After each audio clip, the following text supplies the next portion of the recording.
নমস্কার, শান্তন টিভিতে স্বাগত। সঙ্গে রয়েছে আমি মণিদীপা। দোল পূর্ণিমার প্রীতি শুভেচ্ছা অভিনন্দন জানিয়ে শুরু করছি আজকের বিস্তারিত সংবাদ।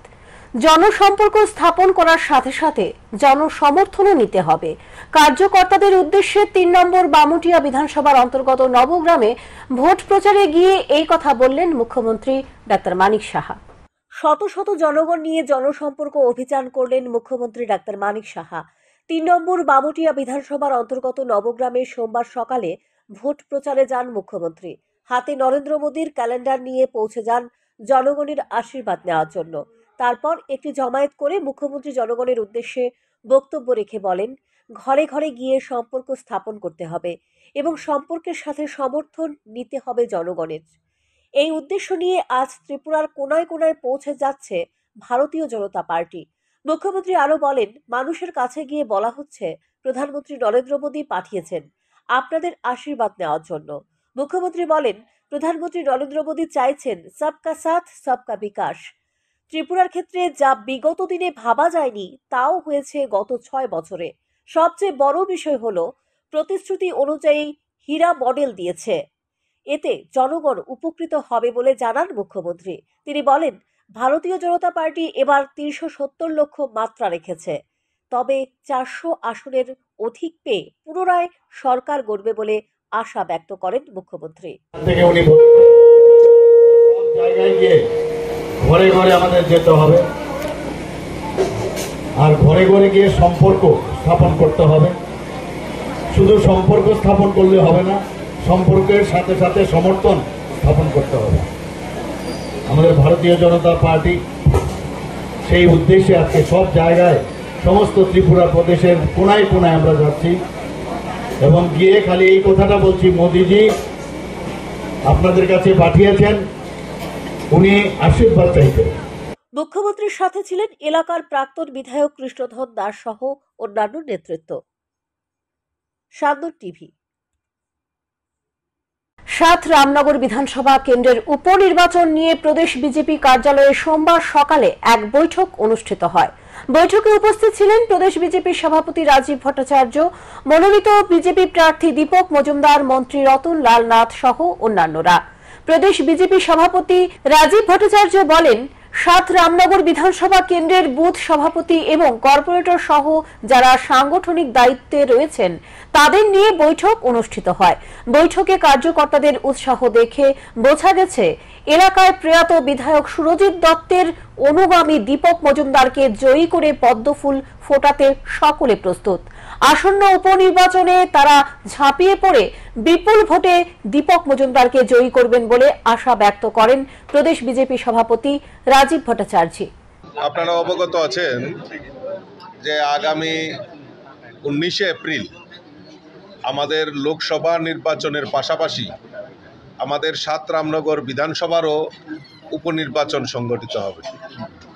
এই উপনির্বাচনেও ভারতীয় জনতা পার্টির প্রার্থী হিসাবে আমরা সুনুদার, আমাদের যিনি সেখানে প্রয়াত প্রাক্তন বিধায়ক সুরজিৎ দত্তের অনুগামী হিসাবে যাকে আমরা বিশেষভাবে চিনি, আমাদের আগরতলা পুর নিগমের মাননীয় মেয়র শ্রী দীপক মজুমদারকে আমরা সেখানে প্রার্থী করেছি।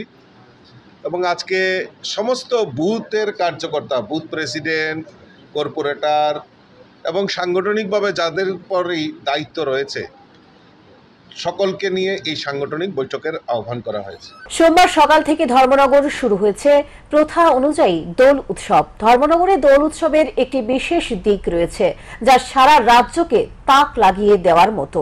রবীন্দ্রনাথের শান্তিনিকেতনে যেমন করে দোল উৎসব পালিত হয়, ঠিক তেমনি করে ধর্মনগরে এক রং খেলার মেলা পরিবেশে কচি কাঁচা আবাল বৃদ্ধ বনিতা সবাইকে নিয়ে মাতোয়ারা হয়ে ওঠে দোল উৎসব।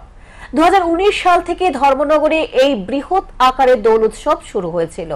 ধর্মনগরের বিধায়ক তথা অধ্যক্ষ বিশ্ববন্ধু সেন এবং পুর পরিষদের ঐকান্তিক প্রদেশে এই দোল উৎসব রাজ্যের ক্যালেন্ডারে জায়গা পেতে চলেছে। এছাড়া ধর্মনগরের নেতাজি সুভাষচন্দ্রের জন্মজয়ন্তী ও মহালয়া রাজ্যের সাংস্কৃতিক ক্যালেন্ডারে জায়গা করে নিয়েছে।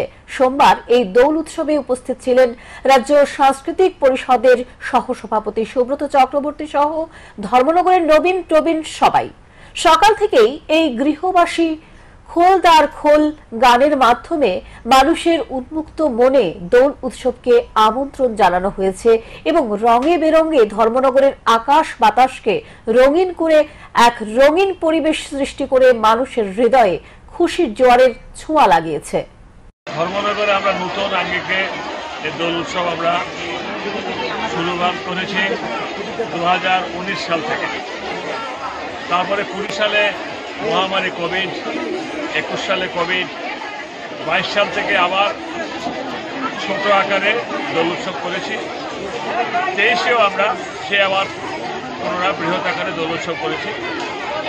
এই দোল উৎসবটাকে আমরা চেষ্টা করছি এবং করেছি শান্তিনিকেতনে যেভাবে, যে রূপে, যে আকারে দোল উৎসব হয় ঠিক সেইভাবে, সেই রূপে, সেই আকারে, এবং অনেকটাই তার পরিপূর্ণতা লাভ করেছে। একটা গান দিয়ে ভোরবেলা শুরু হয়, ওরে গৃহবাসী খোলদার খোল, তার সঙ্গে এরকম ডান্ডি নিয়ে শান্তিনিকেতন একটা ইনস্টিটিউশন, একটা ইউনিভার্সিটি, সেখানে হাজার হাজার শিল্পী নাচে আর চারিদিকে শান্তি মাইক লাগানো থাকে, সেই সিস্টেম আমরা করেছি।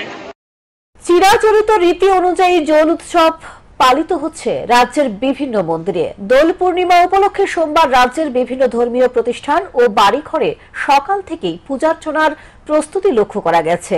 ভক্তদের সমাগম ছিল বেশ লক্ষণীয়। আমাদের 12 মাসে যেগুলা মানে যেমন রাস পূর্ণিমা, পরে বুদ্ধ পূর্ণিমা, তারপরে শ্রাবণী পূর্ণিমা, গুরু পূর্ণিমা, ঝুলন পূর্ণিমা, দোল পূর্ণিমা, এই যতটি পূর্ণিমার মধ্যে উৎকৃষ্ট হয়েছে দোল পূর্ণিমা। দোল পূর্ণিমার সকাল থেকে আমরা যে 7টার সময় পুজো আরম্ভ করলাম, পুজোর পরে আমাদের রাধা গোবিন্দকে আমরা ফলগুল চূর্ণ করলাম, অর্থাৎ আবির প্রদান করলাম। এখন তাদেরকে আমরা 7 বার প্রদক্ষিণ করে আমরা দোল মঞ্চে নিয়ে গোবিন্দকে আমরা স্থাপন করে তারপর আমরা আবির প্রদান করব। তারপরে আমরা হোম করব, হোমের পরে আমরা অঞ্জলি হবে, তারপরে ভোগ আরতি হবে। কবিগুরু রবীন্দ্রনাথ ঠাকুরের ভাবনায় ঋতুরাজ বসন্তেকেও স্বাগত জানাতে উদ্যোগ গ্রহণ করে প্রস্তাবিত ত্রিপুরা শান্তিনিকেতন মেডিকেল কলেজ ও হাসপাতাল। এই উপলক্ষে সোমবার কলেজ ক্যাম্পাসে বসন্ত উৎসবের আয়োজন করা হয়। এদিন সকালে আয়োজন করা হয় এক বর্ণাঢ্য প্রভাত ফেরির। আবির ও ভেষজ আবির নিয়েই রঙের উৎসব পালন করা হয়। উল্লেখ্য, রানীখামার মধুবনে গড়ে ওঠা প্রস্তাবিত ত্রিপুরা শান্তিনিকেতন মেডিকেল কলেজে 2024-25 শিক্ষাবর্ষ থেকে পঠন পাঠন শুরুর চূড়ান্ত প্রস্তুতি নেওয়া হয়েছে। এনএমসি থেকে প্রয়োজনীয় অনুমতি পেলেই প্রস্তাবিত ত্রিপুরা শান্তিনিকেতন মেডিকেল কলেজে এমবিবিএস এর পঠন পাঠন শুরু হয়ে যাবে। কলেজ কর্তৃপক্ষের তরফে জানানো হয়েছে, ত্রিপুরা নলেজ সিটির অংশ হিসেবে 2টি পর্যায়ে কাজ করা হবে। প্রথম পর্যায়ে থাকবে হেলথ এডুকেশন সংক্রান্ত নানা শিক্ষা প্রতিষ্ঠান ও একটি ডিজিটাল বিশ্ববিদ্যালয়, এবং দ্বিতীয় পর্যায়ে রাজ্য সরকারের সাথে সহমতের ভিত্তিতে অন্যান্য নানা বিষয়ের শিক্ষা প্রতিষ্ঠান গড়ে তোলা হবে। প্রস্তাবিত ত্রিপুরা শান্তিনিকেতন মেডিকেল কলেজ ও হাসপাতালে ত্রিপুরা যুবক যুবতীদের কাজের সুযোগ করে দেওয়ার লক্ষ্য স্থির করা হয়েছে। আগামী 5 বছরে 5000 যুবক যুবতীকে সম্পূর্ণ বিনামূল্যে প্রশিক্ষণ দিয়ে কাজের যোগ্য করে তোলা হবে। স্বাস্থ্য পরিষেবা সমাজের সমস্ত শ্রেণীর মানুষকে অংশগ্রহণ করতে হবে, কিন্তু কেউ কেউ পরিষেবা নেবেন, কেউ কেউ হচ্ছে এই পরিষেবার জন্য তিনি শ্রমদান করবেন, আর বিভিন্ন ধরনের মানুষজন যারা পারবেন এখানে ফিনান্স করবেন। হেলথ সেক্টরের ডেভেলপমেন্ট সঙ্গে সঙ্গে এডুকেশন সেক্টরের ডেভেলপমেন্ট, হোলি উৎসবকে কেন্দ্র করে, এই দোল উৎসবকে কেন্দ্র করে সমাজের সমস্ত স্তরের মানুষকে একত্রিত করে একসঙ্গে ডেভেলপমেন্টের কাজে এগিয়ে যাওয়ার জন্য এই উৎসব।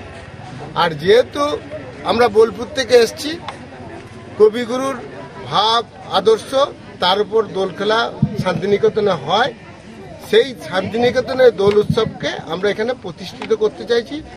এখনকার মতো সংবাদ এখানে শেষ করছি। পরবর্তী সংবাদ দেখবার জন্য চোখ রাখুন সান্দন টিভির পর্দায়। নমস্কার।